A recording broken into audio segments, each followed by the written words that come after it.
नमस्कार दोस्तों, आपके अपने चैनल हमारे संस्कार में आपका बहुत बहुत स्वागत है। आज हम आपके लिए लेकर आए हैं सावन मास महात्म्य कथा अध्याय 17। लेकिन उससे पहले अगर आप हमारे चैनल पर नए हैं और अभी तक आपने चैनल को सब्सक्राइब नहीं किया है तो आप सभी से हाथ जोड़कर निवेदन है कि आप हमारे चैनल को सब्सक्राइब करें, वीडियो को लाइक करें, ज़्यादा से ज़्यादा शेयर करें ताकि इन कथाओं के श्रवण का लाभ और लोगों को भी मिल सके।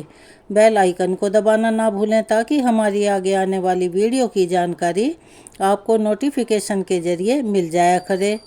जय गणेश गिरजा सुवन मंगल मूल सुजान, कहत अयोध्या दास तुम देहु अभय वरदान। जय गिरजापति दीन दयाला, सदा करत संतन प्रतिपाला। बाल चंद्रमा सोहत नीके, कानन कुंडल नाग फनीके। अंग गोर सिर गंग बहाए, मुंड माल तन छार लगाए। ओम नमः शिवाय, हर हर महादेव, बम बम भोले। जैसा कि आप सभी जानते हैं, हम सावन मास महात्म्य की कथा के अलावा एक कहानी आपको और सुनाते हैं, तो आप उसे भी ज़रूर सुनिएगा। लेकिन अब हम शुरू करते हैं सावन मास महात्म्य के आगे का वृतांत।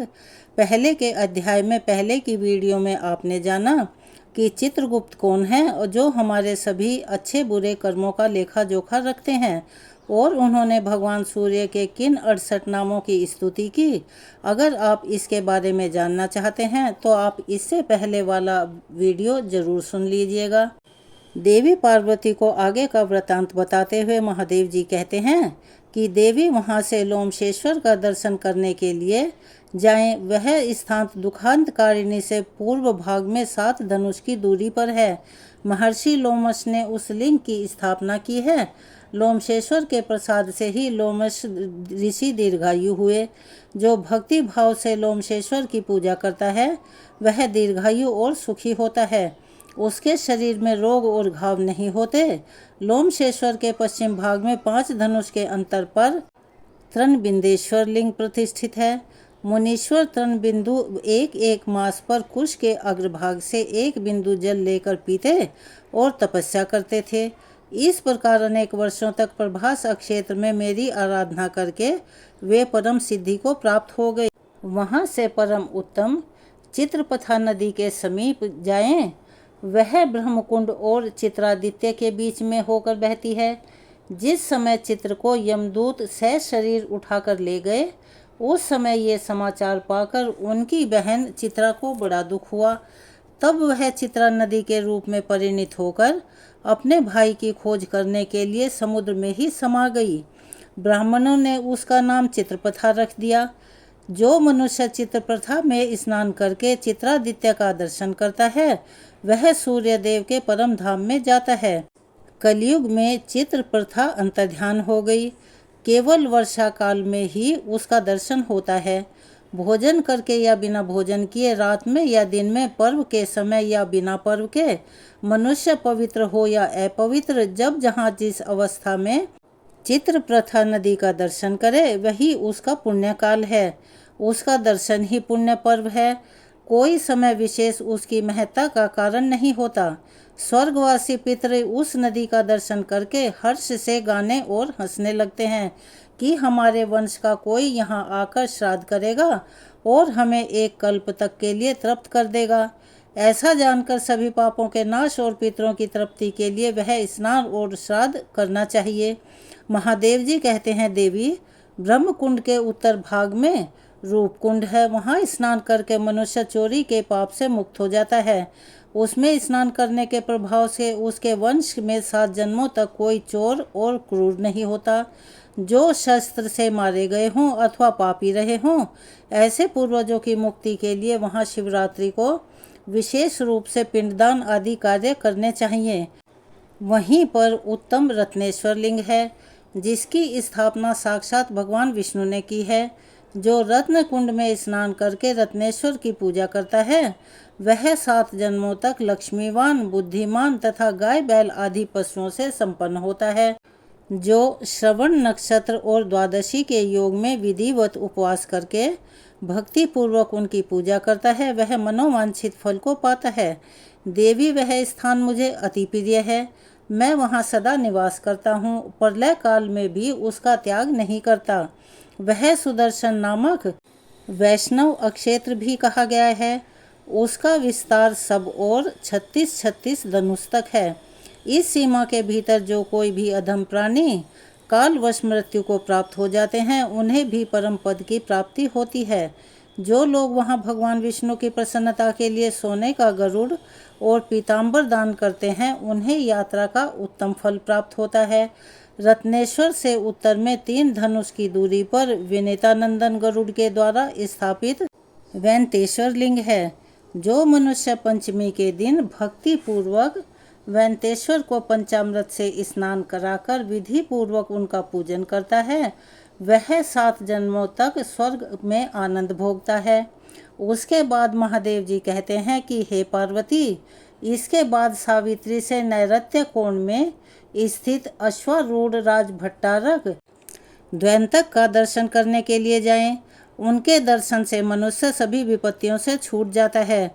जो रविवार युक्त सप्तमी तिथि में उनकी पूजा करता है उसके वंश में कोई भी मनुष्य दरिद्र नहीं होता, इसीलिए यत्न पूर्वक उन्हीं की पूजा करें। महादेव जी कहते हैं कि पार्वती, मध्य देश में अश्वपति नाम से एक प्रसिद्ध धर्मात्मा राजा थे जो सब प्राणियों के हित में तत्पर, अक्षमावान, सत्यवान, जितेंद्रिय थे, किंतु उनके कोई भी संतान नहीं थी।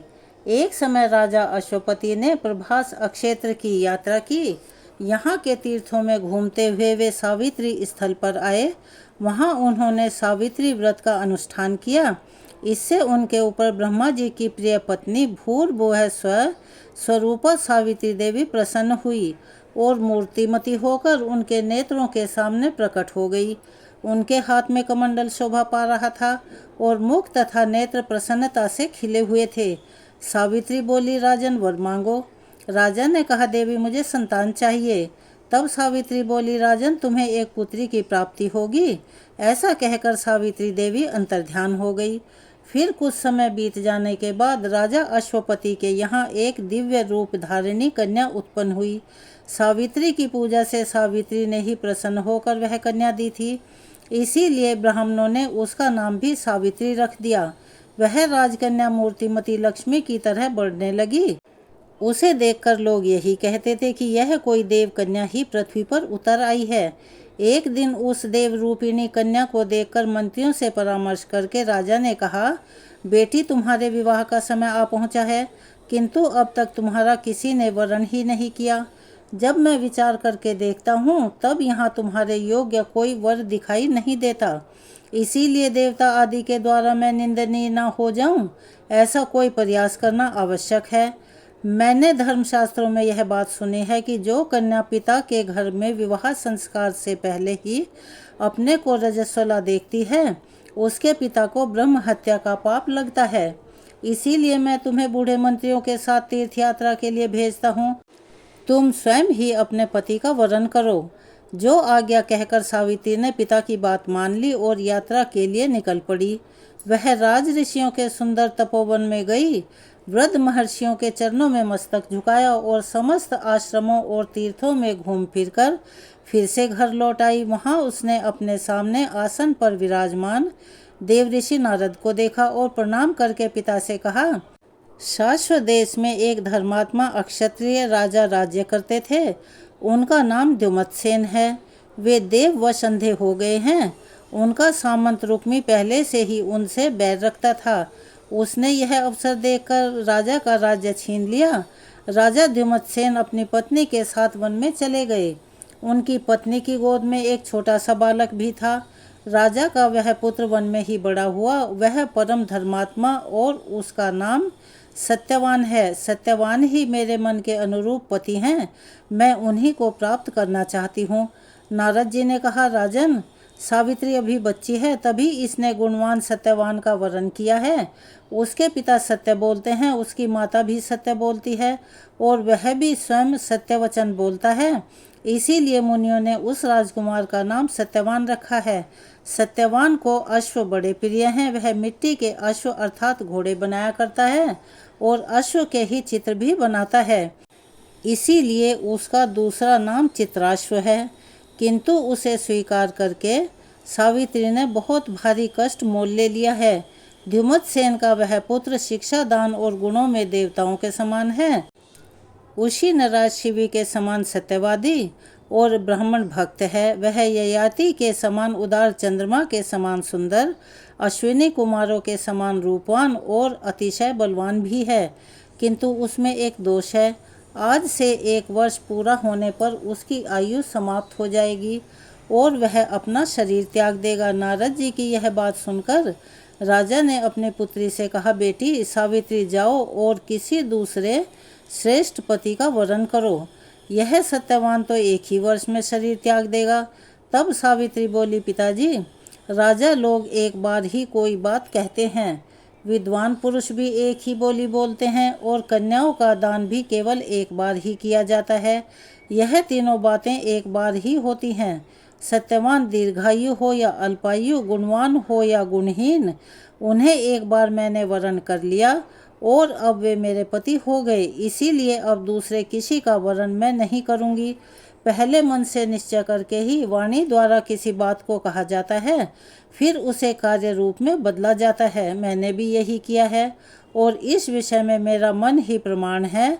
नारद जी ने कहा, राजन, अगर सावित्री की यही इच्छा है तो आप भी इस संबंध को स्वीकार कर लीजिए और इसे शीघ्र ही कर डालें। आपकी पुत्री के विवाह में कोई विघ्न नहीं पड़ना चाहिए। ऐसा कहकर नारद जी स्वर्ग को चले गए।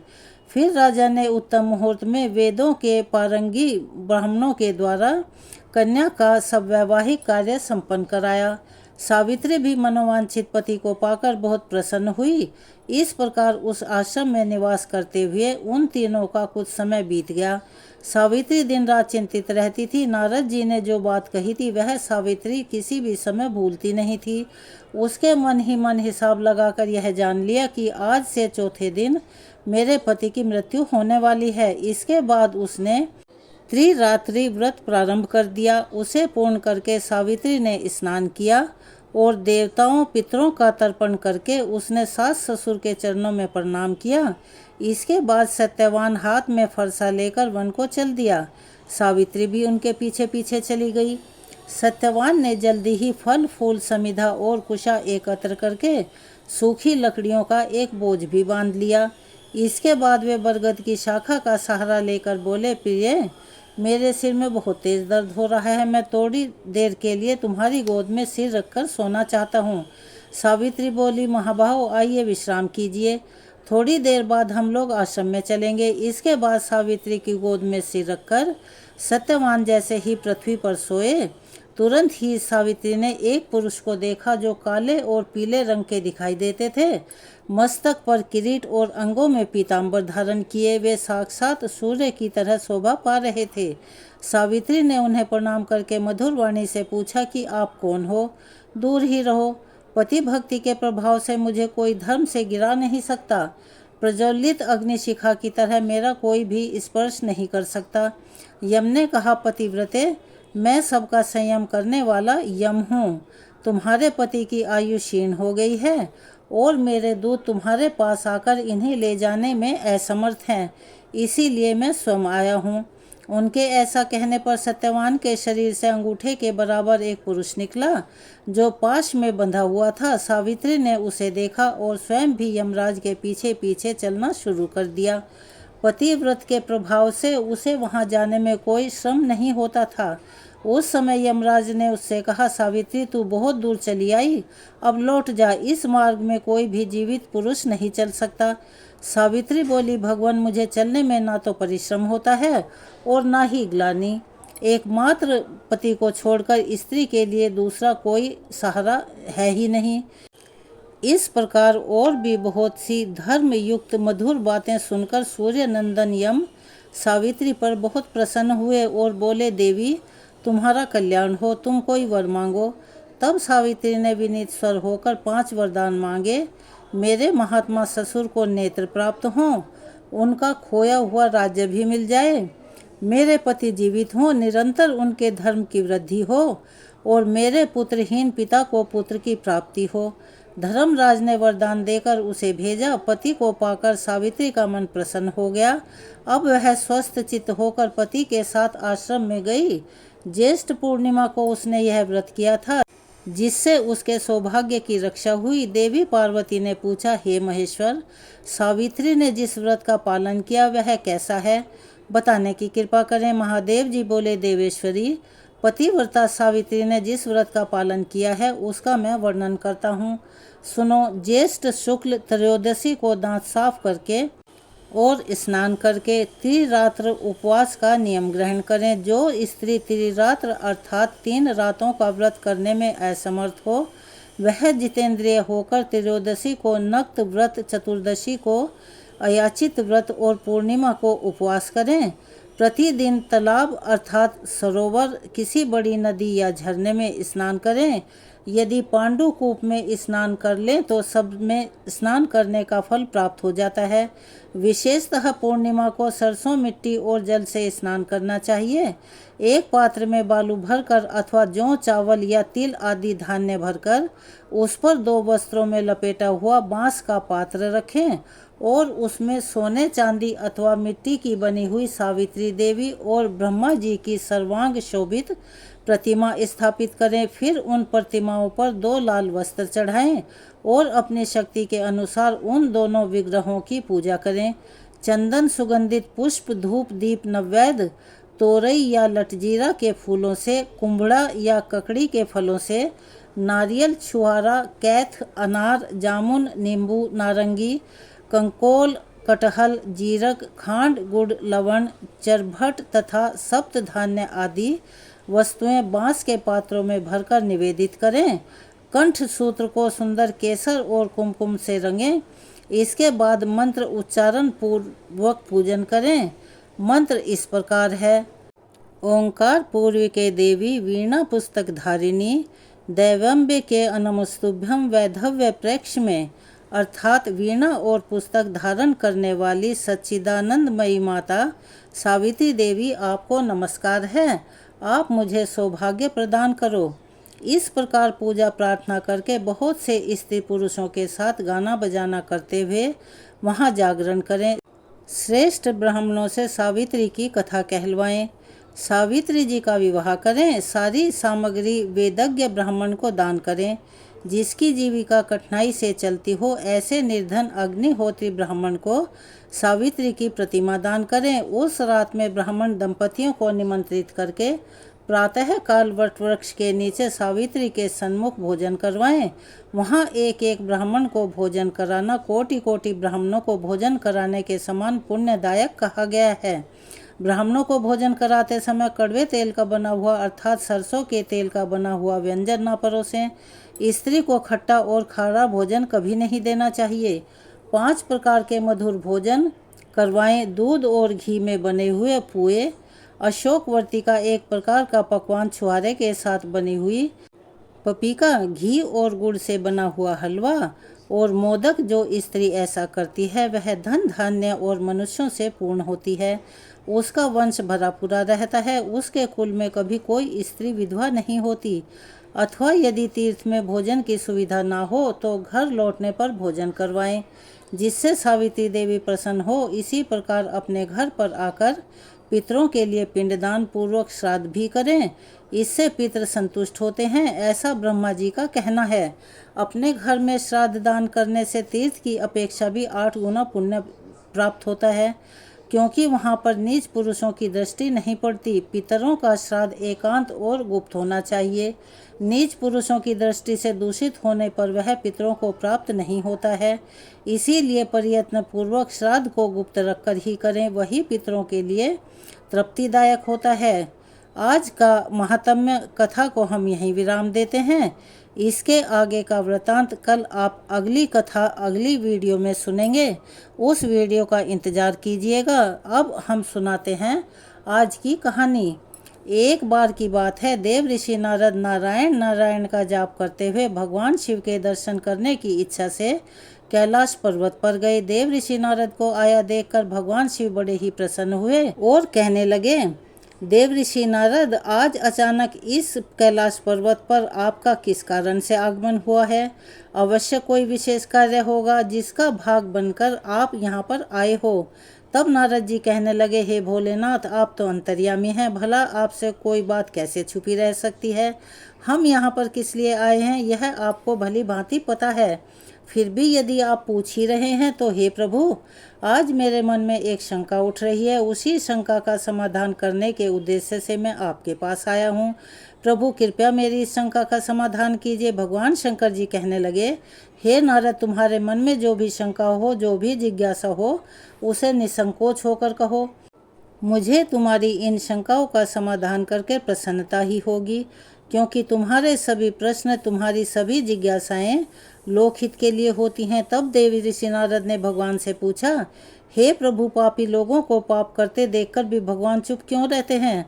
उन्हें उसी समय दंड क्यों नहीं देते? भगवान शिव कहते हैं, हे देव ऋषि, आपने समस्त मानव जाति के कल्याण हेतु बहुत अच्छा प्रश्न किया है। चलो मैं इस प्रश्न का उत्तर अब एक छोटी सी कथा के माध्यम से देना चाहता हूँ। इसीलिए तुम इस कथा को ध्यान से सुनो और मन लगाकर सुनना। जो भी मनुष्य इस कथा को ध्यान और मन लगाकर सुनता है, वह अपने जीवन काल में कभी भी किसी बात को लेकर कभी पश्चाताप नहीं करता। वह मनुष्य पाप रहित हो जाता है। ऐसा मनुष्य जान जाता है कि पापी लोगों को पाप करता देखकर भी भगवान मौन क्यों रहते हैं। अब भगवान शिव देव ऋषि नारद को कथा सुनाना प्रारंभ करते हैं। भगवान शिव कहते हैं, देव ऋषि, प्राचीन समय की बात है।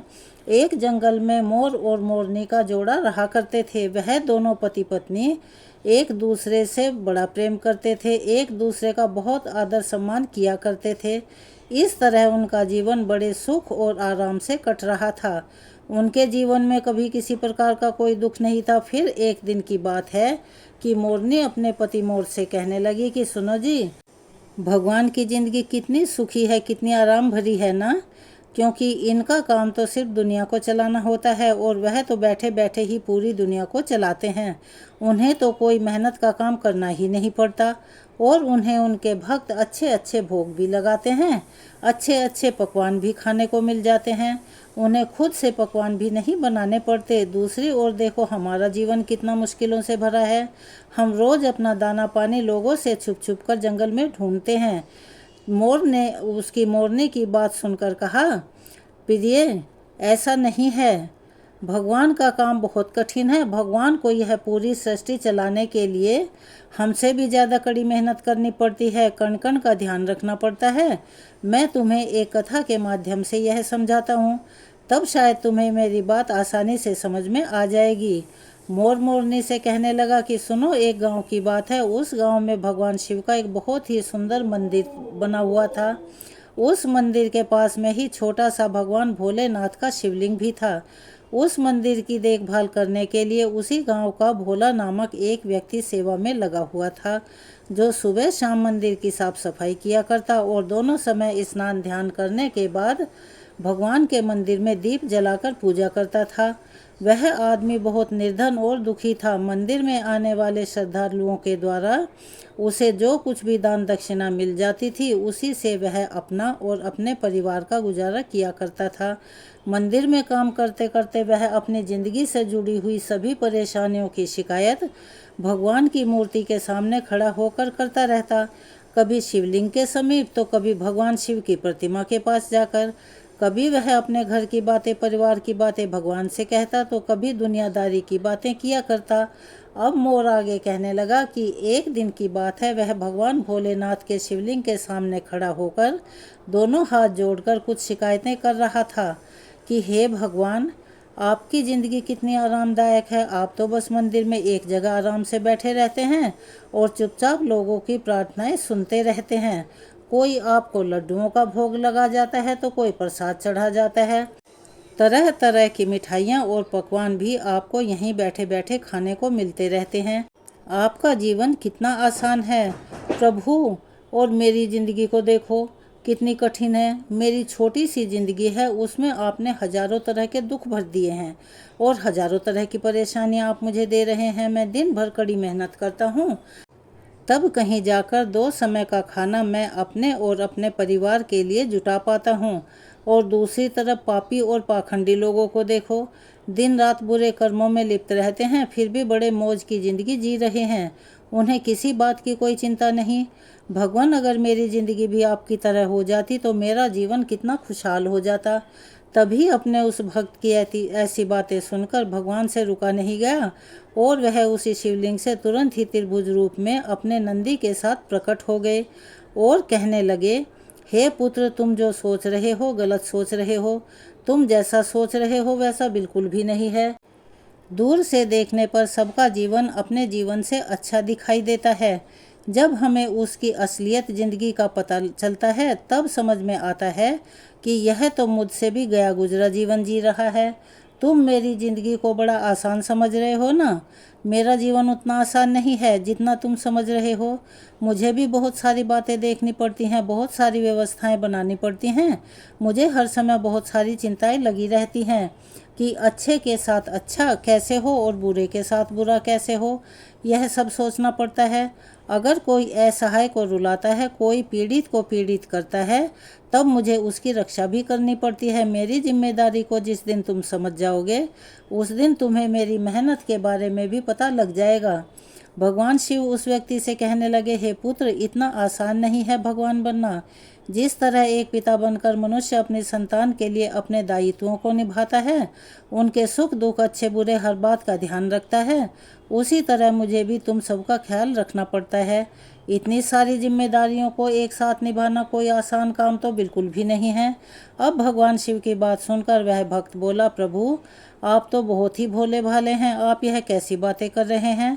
आपका काम तो सचमुच में ही बड़ा आसान है प्रभु। जिस तरह से आप पूरा दिन बैठे रहते हैं, आपकी तरह तो मैं भी किसी समय बैठा रहता हूँ तो किसी समय खड़ा रह सकता हूँ।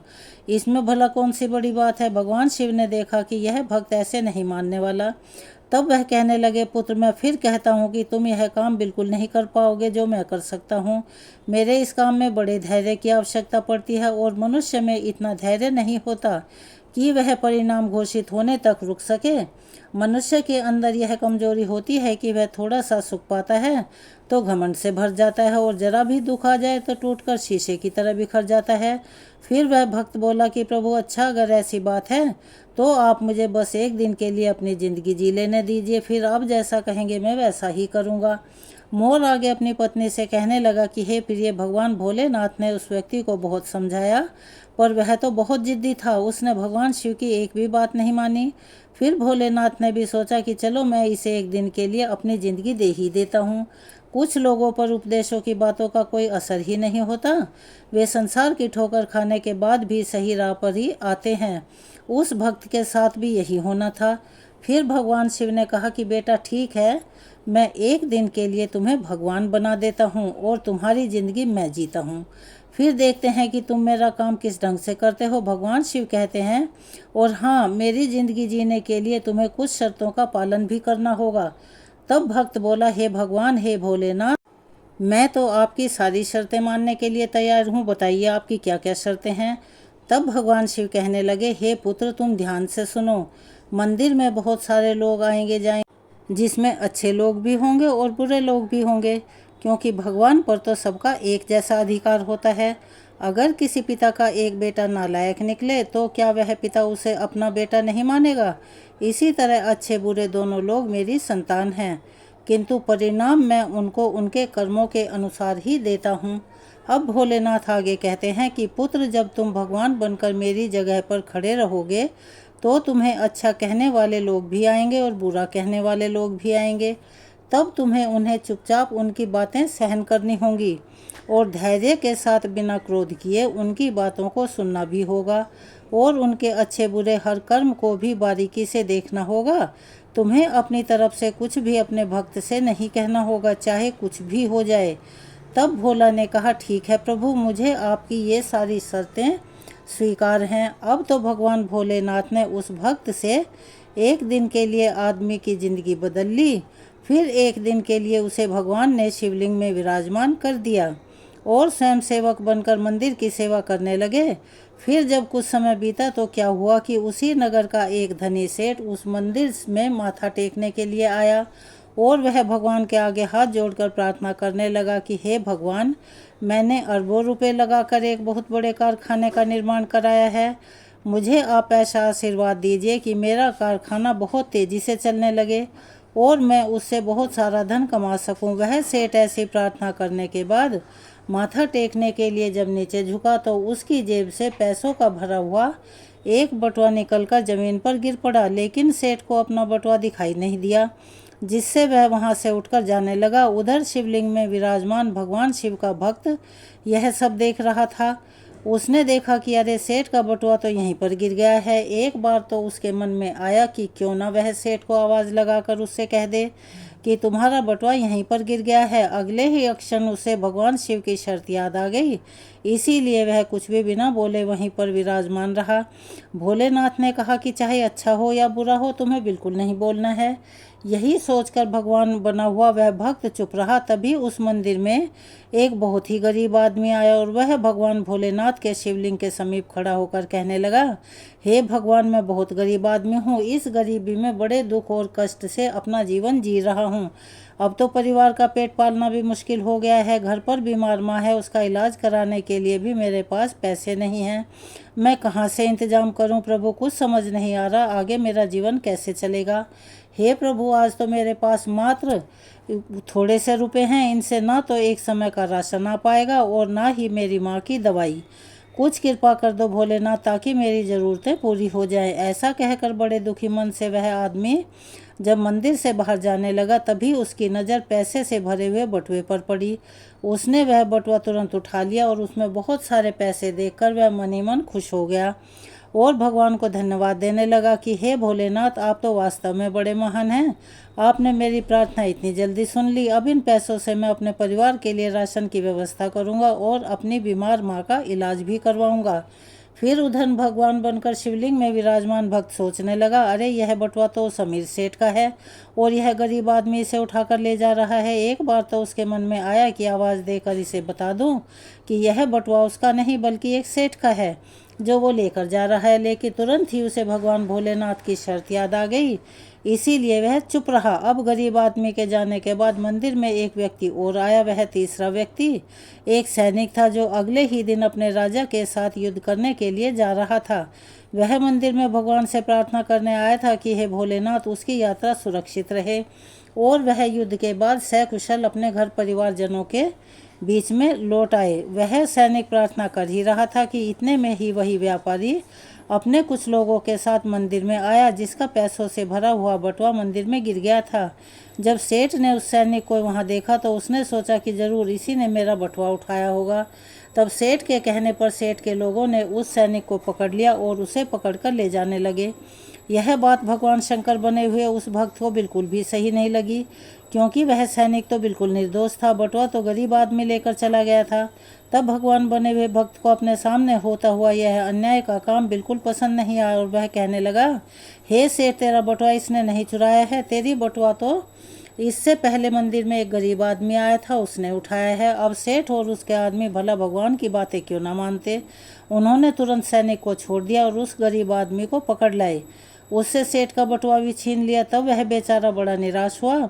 उधर जब एक दिन समय पूरा हुआ तो भगवान भोलेनाथ मंदिर में आए और उधर भगवान बने हुए उस भक्त ने पूरे दिन का घटनाक्रम भगवान को भोलेनाथ को सुनाया और बड़े गर्व से कहा, हे प्रभु, आज मैंने एक सैनिक के साथ हो रहे अन्याय को होने से रोक लिया।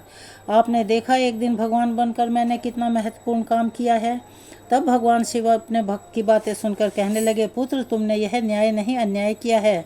तुमने उस गरीब आदमी को पकड़वा कर उसके परिवार के मुंह से भोजन का निवाला छीना, उसकी बीमार माँ का इलाज होने से रोक दिया। यह तुमने बहुत बड़ा अन्याय किया है। वह सेठ बड़ा अधर्मी था।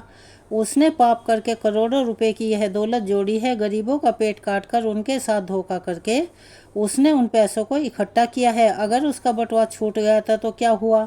कम से कम किसी गरीब का तो उन रुपयों से कुछ भला हो जाता, उस सेठ के कुछ पाप भी कम हो जाते। तुमने उस सैनिक को बचाकर भी बहुत बड़ा अन्याय ही किया है। तुम्हें लगता है कि तुमने न्याय किया है। वह सैनिक अपने राजा के साथ युद्ध में जाकर एक कमज़ोर देश का राज्य हड़पने वाला था। जानते हो उस युद्ध में कितने निर्दोष सैनिक मारे जाएंगे। तुमने उसे बचाकर बहुत बड़ा अन्याय किया है। भक्त को भोलेनाथ की इस बात को सुनकर बड़ा पश्चाताप हुआ।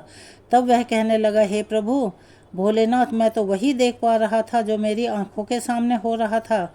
उसके पीछे की सच्चाई कुछ और ही होगी, यह मैं नहीं देख पा रहा था। तब भक्त आगे कहने लगा, भोलेनाथ, दुनिया को तो सिर्फ आप ही चला सकते हैं, क्योंकि आप जीवन के हर पहलू को अच्छी तरह से देख सकते हैं, विचार कर सकते हैं, क्योंकि आप जो करते हैं वह अच्छा ही करते हैं। गलत तो हम हैं जो जीवन की वास्तविकता को हम नहीं समझ पाते और उससे पहले ही आप पर दोष लगा देते हैं। जब हमारे साथ कुछ गलत हो रहा होता है या फिर हमारे मन के अनुसार नहीं होता तो उस समय हम अपना धैर्य खोकर भगवान को ही दोषी मानने लगते हैं। हम यह नहीं समझ पाते कि हमारे साथ हो रहे गलत काम में भी भगवान की कोई ना कोई अच्छी योजना छुपी हुई होती है जो आगे चलकर हमारे लिए ही हितकारी हो सकती है।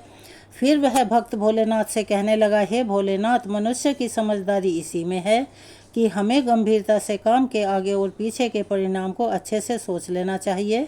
अगर आपके साथ आपकी मर्जी के अनुसार कुछ भी नहीं हो रहा है तो उसमें भगवान की मर्जी समझनी चाहिए और आगे भगवान जो करते हैं वह अच्छा ही करते हैं। ऐसा सोचकर सिर्फ और सिर्फ अपने कर्तव्य पर ही ध्यान देना चाहिए।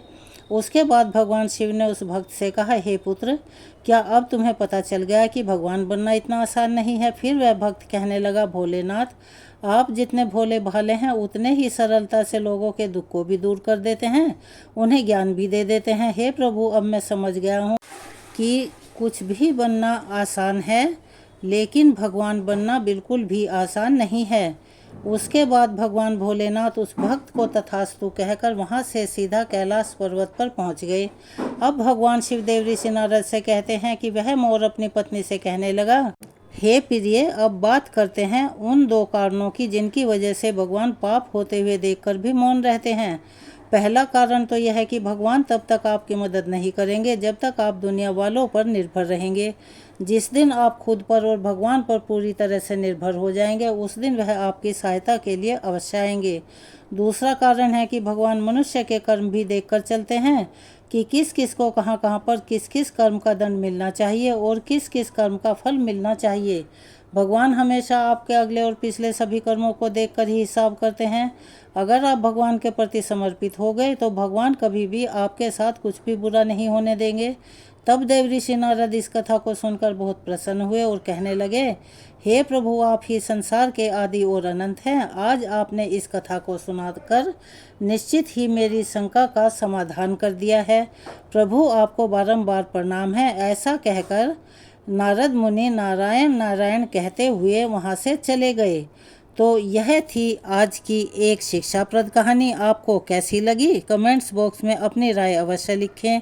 अगर आप हमारे चैनल पर नए हैं और अभी तक आपने चैनल को सब्सक्राइब नहीं किया है तो आपसे निवेदन है कि हमारे चैनल को सब्सक्राइब करें, वीडियो को लाइक करें, ज़्यादा से ज़्यादा शेयर करें ताकि इन कथाओं के श्रवण का लाभ और लोगों को भी मिल सके। बेल आइकन को दबाना ना भूलें ताकि हमारी आगे आने वाली वीडियो की जानकारी नोटिफिकेशन के जरिए आपको मिल जाया करे। अपना सहयोग और प्यार हमें ऐसे ही प्रदान करते रहें। कमेंट्स बॉक्स में ओम नमः शिवाय, हर हर महादेव, बम बम भोले लिखना ना भूलें। धन्यवाद।